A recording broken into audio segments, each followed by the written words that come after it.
এখন আমাদের সামনে থেকে এগিয়ে আসছে সেই বিখ্যাত জুনিয়র ক্রিকেটার আফিফ ফাইয়াদ। আফিফ ফাইয়াদ, কিছু বলবেন? আমাদের টিমে ছেলে অনেক ভালো পারফরমেন্স করছে,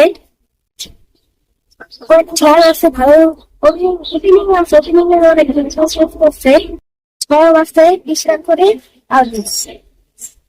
আর তুমি কয় উইকেট পেয়েছো? 1 উইকেট পেয়েছো।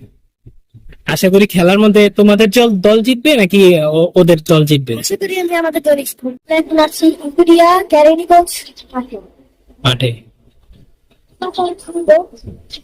বাকি অনেক গরম এখানে, গরমের মধ্যে খুশি আছে আমরা মেডেল পাবো। অনেক অনেক ভালো, অনেক ভালো, অনেক ভালো লাগতেছে তোমার? কিন্তু অনেক ভালো ফিল্ডিং করতাম আগে, ওই মেডেলটা দেওয়া হয় নাই, আজকে দিতে পারলাম। ইনশাল্লাহ আশা করি, দোয়া করি তোমার জন্য। আর দর্শক আপনারা সবাই ওকে সাপোর্ট করবেন, ও যেন আজকে একটা মেডেল পাক।